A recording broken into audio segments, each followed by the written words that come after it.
Welcome to the shadow frequency, where the veil between this world and the next grows thin, and the things that whisper in the dark are given voice.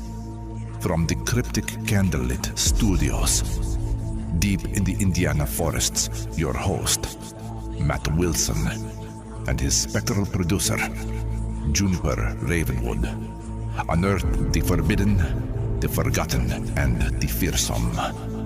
So, still your heart, dim the light, and listen closely.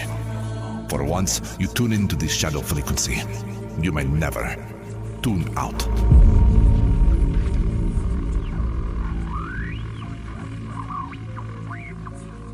Welcome back, my shadowy friends, to episode 363 of the Shadow Frequency. Now, this episode came together as something of a last-minute idea. It was a story I have been following, and the deeper I've gotten into it, the stranger and frankly, the more fascinating it's become. Because of the quick turnaround, Juniper and Chris are sitting this one out, so tonight, you're stuck with me. I'm doing this one entirely on my own, and we're going to get straight into it. This is not your typical celebrity UFO story. It is not simply an account of a famous actor looking into the sky and seeing a strange light. It begins with a recognizable Hollywood star returning to social media after a relatively quiet period and immediately insisting that he is who he appears to be. He says he is not artificial intelligence. He says he is not promoting a movie. He says that something serious has happened and that someone may be trying to prevent him from revealing it. Then James Franco tells the world that there's an alien in his garage. The footage he eventually releases is not especially convincing. In fact, the creature looks remarkably like someone wearing a familiar gray alien costume. But the strange details surrounding the videos, the account name, the clothing, the hidden references, the planned countdown, the director who gradually enters the story, and Franco's own history of creating paranoid fictional versions of himself suggests that the alien may be only the beginning of the mystery. Because the real question is not whether James Franco caught an extraterrestrial visitor on camera. The real question is, what exactly is James Franco creating, and are we already part of it? Let's begin. Part 1. This is really James Franco.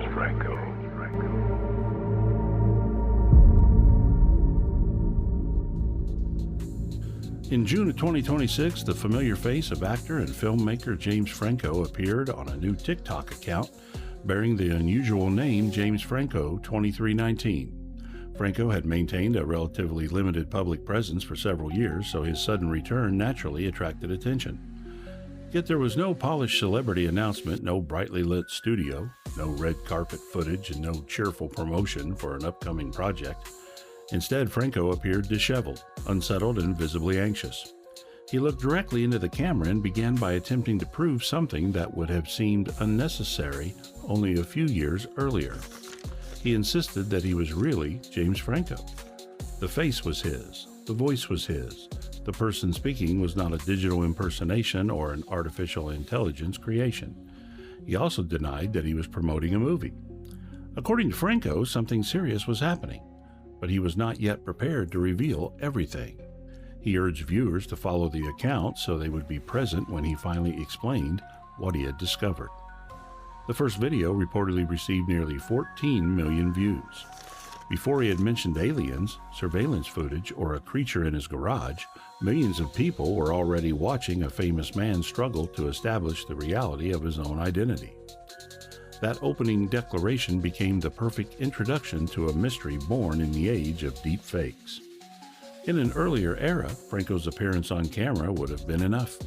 In 2026, the first piece of evidence he offered was also the first thing viewers questioned. The videos that followed did not immediately explain the emergency. Instead, Franco began creating or documenting an atmosphere of escalating paranoia. He paced through dim rooms, lowered his voice, and behaved as though someone might be listening from somewhere beyond the frame. He suggested that he was being watched. He warned viewers that powerful or unknown people might attempt to stop him from sharing what he knew. At one point, he implied that if he suddenly disappeared, his followers would understand what had happened.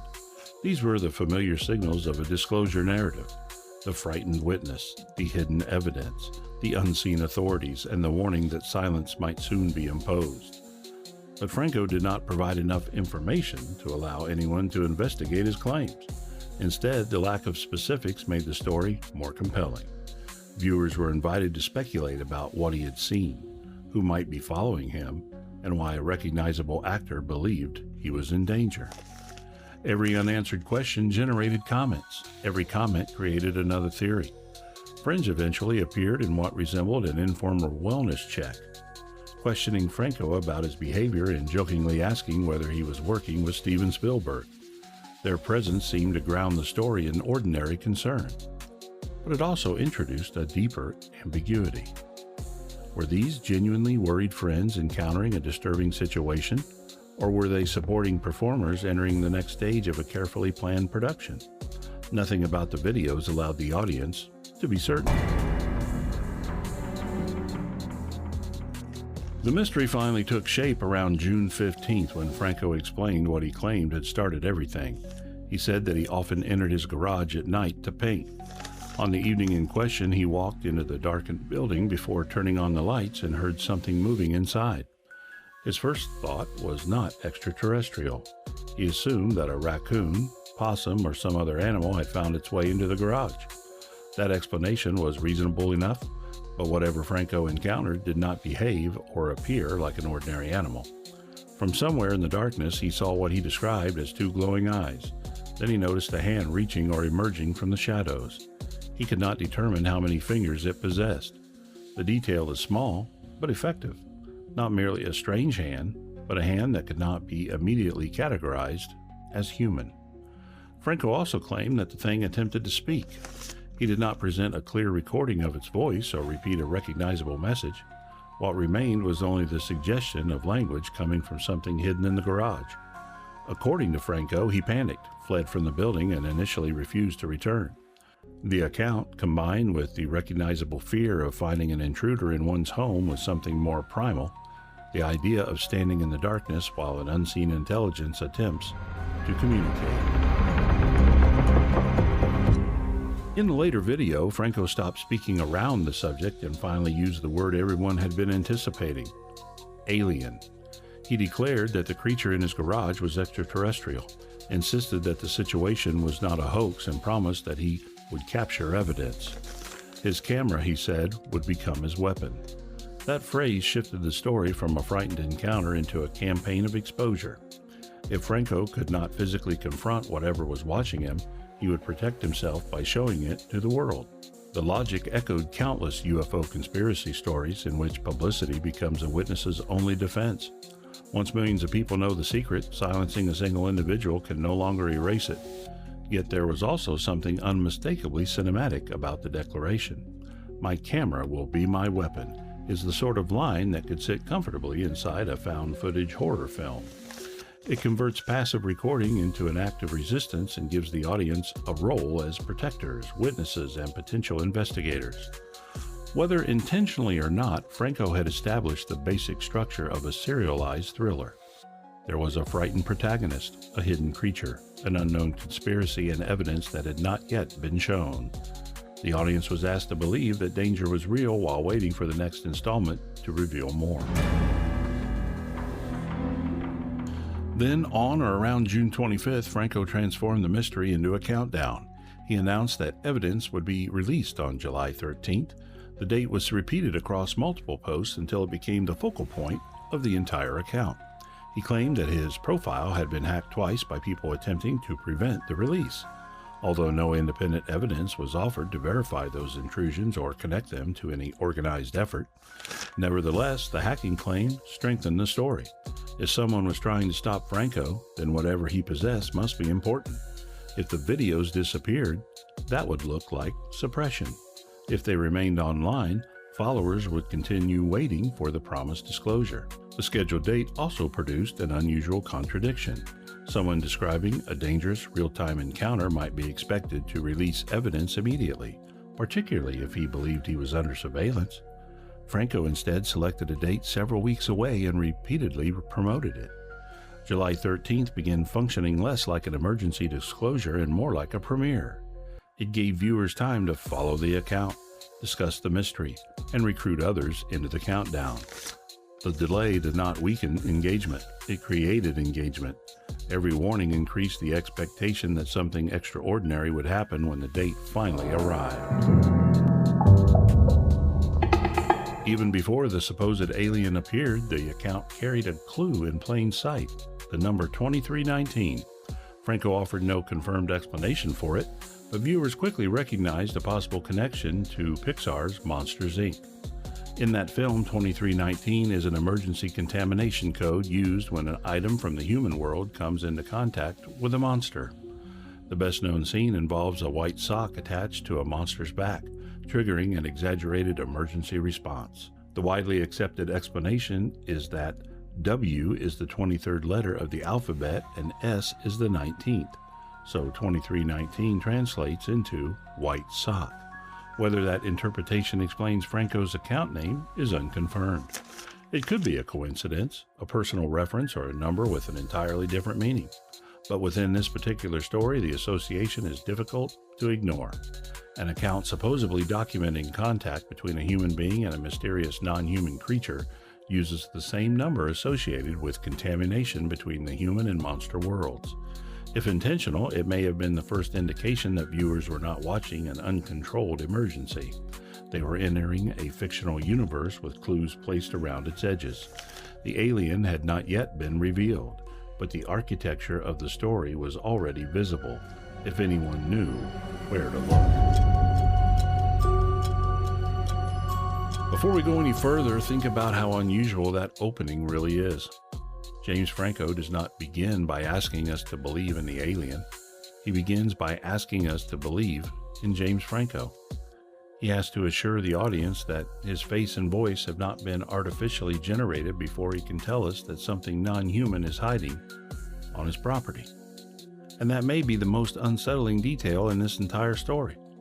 We have reached a point where seeing someone speak is no longer proof that the person said anything. A familiar face no longer settles identity. A video no longer settles an event. The evidence and the fabrication can now look almost identical. But Franco had made a promise. On July 13th, he would show everyone what had been watching him. And when that date arrived, the creature finally stepped out of the darkness. Part 2. The creature at the window.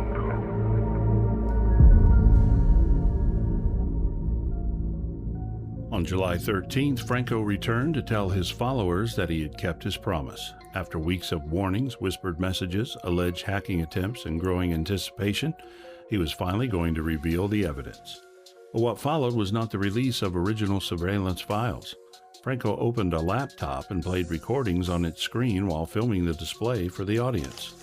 The resulting images were grainy, monochromatic, and several generations removed from whatever the cameras may have originally captured. Within those black and white clips, a thin humanoid figure could be seen moving around what appeared to be a wooded portion of Franco's property. It possessed the recognizable silhouette of a modern gray alien, a narrow body, an oversized rounded head, long limbs, and large dark eyes. In one clip, it stood beside a tree, partially concealed by the surroundings. In another, it moved closer to the property. The figure appeared near an entrance, opened an ordinary door, and peered through a window as though studying whoever or whatever might be inside. Viewed quickly and without analysis, the footage had the basic ingredients of an effective nightmare. A pale, silent figure was moving around a private home at night, crossing the boundary between the distant woods and the intimate space outside a window. The problem was that the creature looked remarkably unconvincing. Its proportions resembled the standard alien image found in Halloween costumes, novelty decorations, and low-budget science fiction films. Its movements appeared less like an unknown biological being and more like a human performer attempting to move carefully while wearing a restrictive mask or costume. The footage did not reveal delicate anatomical details, unusual musculature, respiration, skin movement, or any behavior that could not be created by an ordinary person. The figure's actions were also strangely theatrical. It stood where a camera could capture its silhouette. It moved toward the house.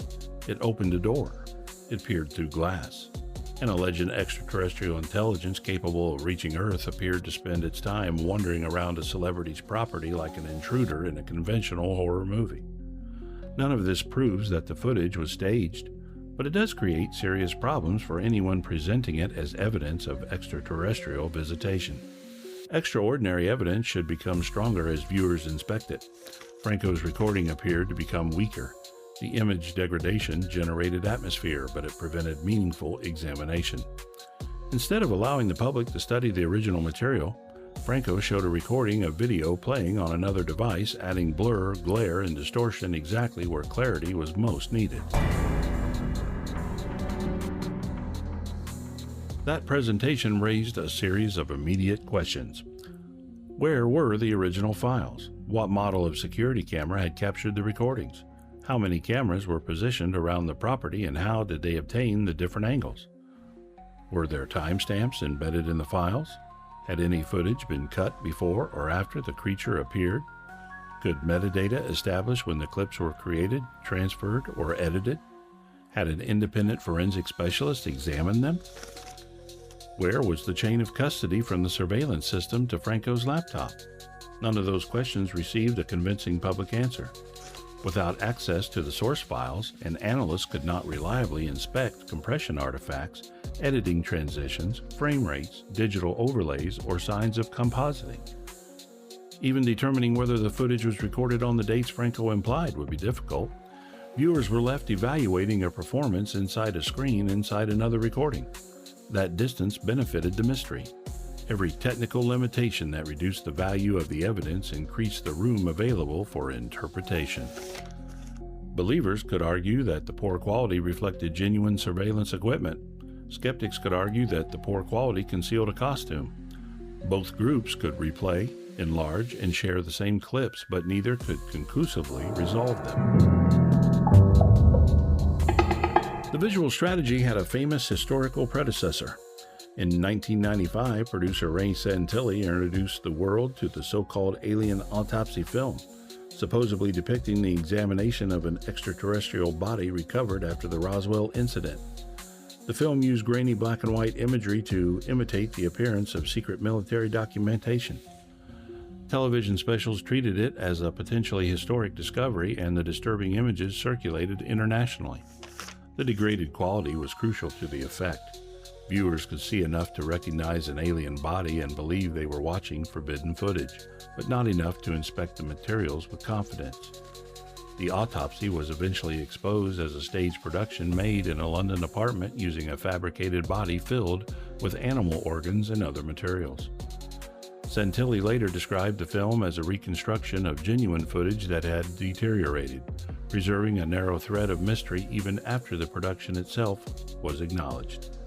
Franco's videos operate through the same visual language. Black and white suggests surveillance, secrecy, and accidental documentation. Grain makes the images feel older, hidden, and somehow dangerous. Yet that same degradation obscures the differences between skin and latex, anatomy and padding, an impossible creature, and a person wearing a mask. The July 13th reveal also exposed a contradiction in Franco's disclosure narrative. He had described the evidence as serious enough to attract surveillance, hacking, and possible efforts to silence him. He framed public exposure as his protection and his camera as his weapon. If the recordings proved that non-human intelligence was visiting Earth, the logical response would be to distribute the clearest possible copies as widely as possible. Instead, the first public reveal was mediated through his laptop, and at least 2 pieces of additional material were reportedly placed behind a TikTok subscription paywall.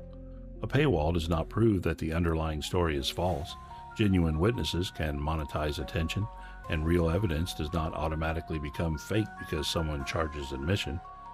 But within the logic Franco had created, the decision was difficult to reconcile. Information supposedly too dangerous to suppress was not simply released for independent examination. Some of it became premium content. That changed the audience's role. Followers were no longer only witnesses protecting a threatened whistleblower, they were potential customers being offered further access. The promised disclosure began to resemble a content funnel. First, attract viewers with a frightening claim, build suspense through a countdown, release enough footage to sustain the mystery, and reserve additional material for subscribers. The reveal did not settle whether a creature had entered Franco's garage. It clarified something else. The entire rollout had been constructed with the rhythm of entertainment.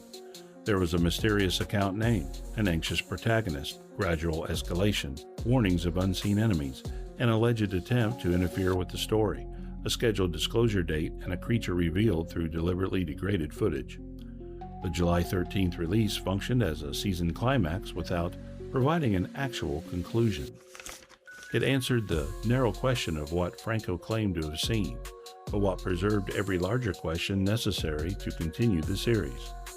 Viewers who believed the footage wanted more angles. Viewers who considered it ridiculous wanted to identify the costume, filmmaker, or upcoming production. Online investigators paused the videos, searched backgrounds, and compared clothing across posts. Entertainment websites reported on the controversy because the celebrity name and alien imagery generated clicks. The creature did not need to convince everyone. It only needed to be ambiguous enough to keep both believers and skeptics engaged. That is the strange efficiency of a modern viral mystery. Disbelief does not destroy it. Ridicule can distribute it just as effectively as belief. Every person sharing the footage to say, "Look how fake this is," still delivers the story to another potential viewer.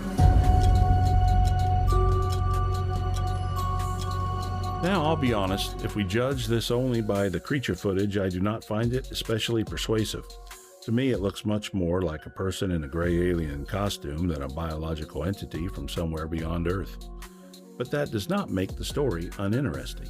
In a way, it makes the story more interesting, because then we have to ask why it was created, why it was released this way, and why James Franco repeatedly insisted that it was neither a hoax nor a promotion.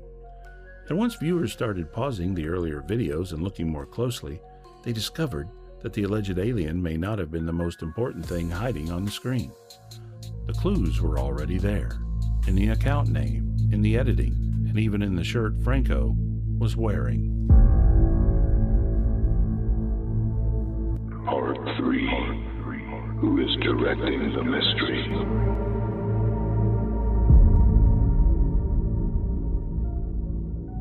Across several of the early videos, Franco wore what appeared to be the same distressed blue shirt. Two vertical strips of tape were positioned on the front, creating a shape that resembled the familiar pause symbol. That resemblance may have been accidental, but some viewers interpreted it as an instruction. Pause the videos and examine what Franco had placed in front of the camera. Written across the shirt was the name Bruce Robinson. Robinson is the filmmaker behind the 1989 surreal black comedy How to Get Ahead in Advertising, a film about a successful advertising executive suffering an escalating nervous breakdown. The character develops an enormous talking boil on his shoulder, and the boil possesses its own aggressive personality and sinister ambitions.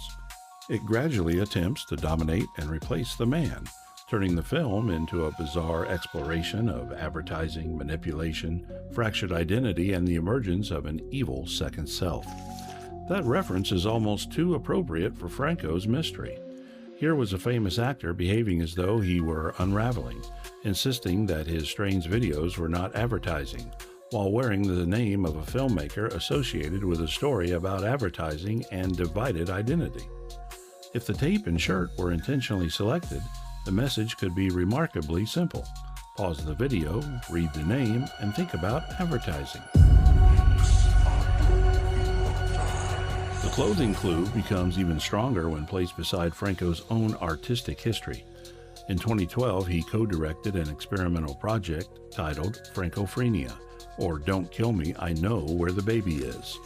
The film repurposed behind-the-scenes material from Franco's appearances on the daytime drama General Hospital and transformed apparently ordinary footage into a psychological thriller about James Franco experiencing escalated paranoia.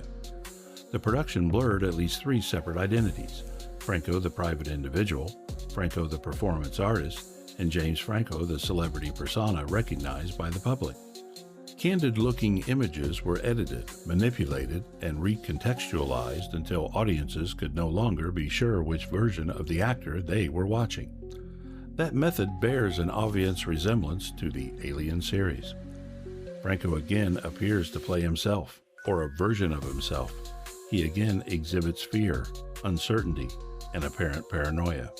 The videos look spontaneous and personal, but may be carefully staged. The audience is encouraged to interpret a constructed celebrity persona as an authentic individual undergoing a crisis. If the alien mystery is fictional, it would not represent a completely new direction for Franco. It could be Francophrenia rebuilt for the TikTok era, shorter, interactive, serialized, and designed to let viewers participate in the confusion. There are indications that at least some of the posts may have been filmed in advance rather than recorded during the supposed real-time progression of the encounter. Viewers have pointed to Franco wearing identical clothing under nearly identical lighting, with objects and surroundings appearing unchanged across videos presented as separate updates. Some posts refer to audience reactions even though their visual continuity suggests they may have been recorded in the same production session as earlier installments. The videos also use jump cuts, graphics, and other editing choices that feel more polished than the spontaneous distress messages Franco claims to be making. None of those details alone proves a coordinated production. People wear the same clothing, film multiple updates in one location, and edit personal videos before uploading them. But taken together, they create the possibility that the story was completed, or at least extensively planned, before the audience encountered its opening chapter. If that is true, Franco was not responding to comments as the mystery evolved. He was anticipating the types of comments people would make and releasing prepared responses on schedule. The audience believed it was influencing the story in real time while actually moving through a path constructed in advance. That possibility leads to Franco's upcoming movie Love Meets in the Sunshine and its writer-director, Christian Guyton. The film itself has not been described as science fiction. It is reportedly a road trip dramedy involving a terminally ill optimist who convinces a reluctant drifter to travel across the desert in search of a doctor who may or may not be real. Franco's very limited list of followed accounts reportedly centered on the movie's official account, Guyton, and people connected to the production. Guyton initially denied that the alien story was a marketing campaign, emphasizing that the film was not about aliens or conspiracies and saying this was not how he would choose to promote it. But as the series continued, Guyton gradually entered the narrative. Before July 13th, he asked viewers to stop attacking him and joked that Franco's promised reveal might amount to nothing more than a Pop-Tart. After the footage appeared, Guyton claimed that he had visited Franco's home and seen additional recordings that made the story more convincing. His progression is striking. First, he denies involvement, then becomes publicly curious, and finally presents himself as a witness who has seen evidence unavailable to everyone else. That does not prove Guyton is participating in a scripted campaign. A director associated with Franco could genuinely become concerned, investigate the claim, and change his opinion after viewing additional material. But his movement through the story feels like the introduction of a supporting character. His original denial gives the mystery credibility because the apparent filmmaker rejects the obvious marketing explanation. His jokes keep him involved without committing him to belief. His later claim of having witnessed stronger evidence then renews the mystery after the public footage fails to persuade many viewers. Guyton becomes an authority figure positioned between Franco and the audience. He can say, in effect, that the most convincing material exists but cannot yet be seen. That familiar structure appears throughout paranormal history. Weak public evidence is supported by claims of stronger evidence held privately. The unavailable material is always more impressive than what has been released. Because the public cannot inspect it, it cannot be debunked. Whether Guyton is an independent witness, a concerned friend, a filmmaker protecting an upcoming production, or a performer occupying an assigned role remains unknown. Several competing explanations therefore remain. Franco could have experienced a genuine encounter and presented it in a theatrical, self-defeating way. Someone could be playing an elaborate prank on him, although the controlled rollout and visual clues make that less likely. The entire series could promote Love Meets in the Sunshine, another unrevealed film or project unrelated to conventional cinema. It could be a standalone piece of performance art, an alternate reality game, or a social experiment examining how quickly belief in conspiracy form online. It could also be a monetized celebrity comeback in which the mystery itself is the product. Based on the publicly available evidence described here, the staged explanation is overwhelmingly more plausible than the extraterrestrial visitor. The creature resembles a familiar costume. The original files remain unavailable. The disclosure was scheduled like a premiere. Additional footage was monetized, and Franco has previously constructed paranoid stories around fictionalized versions of himself. But even if the alien is fake, the precise purpose of the production has not been officially revealed. And that missing answer keeps the mechanism running. The audience is no longer trying only to identify the creature, it is trying to identify the project, and every attempt to solve it becomes another part of its publicity. So, where does that leave us? At this point, there is no publicly examined evidence establishing that a biological non-human creature entered James Franco's garage or moved around his property. We have no verified original surveillance files, no dependable chain of custody, no independent forensic analysis, no clear documentation establishing the date, location, or circumstances of the alleged encounter. What we do have is a remarkably well-constructed mystery. We have a celebrity returning to social media and insisting that he is real at a time when faces and voices can artificially be reproduced. We have an account called James Franco 2319, possibly referencing contact between the human and monster worlds. We have a pause-like symbol positioned above the name Bruce Robinson, a filmmaker associated with a surreal story about advertising, manipulation, and fractured identity. We have Franco's earlier project, Francophrenia, in which he transformed candid-looking footage into a paranoid narrative starring a fictionalized version of himself. We have a scheduled reveal, alleged hacking attempts, deliberately degraded footage, additional material behind a paywall, and a director who moves from denial to curiosity to claiming that he has seen stronger evidence. Any single detail might be coincidental. Together, they look a lot like design. And perhaps the most important part of that design is us, the audience. A modern viral mystery does not need millions of people to believe it. It only needs millions of people to react. Believers distribute the footage as potential evidence. Skeptics distribute it as something to ridicule. Investigators pause every frame and search for clues. Entertainment outlets report on the debate. Content creators make response videos. Every group imagines it as standing outside the performance and judging it objectively, but every group increases its reach. If this is an alternate reality project, Franco does not need to supply the entire production himself. The audience supplies the analysis, the conflict, the theories, and the publicity. The gaps in the story are not necessarily weaknesses. They are spaces waiting to be filled by the viewers. The alien costume can look fake because that generates argument. The footage can remain unclear because certainty would end the conversation. The director can deny involvement because a denial becomes another clue.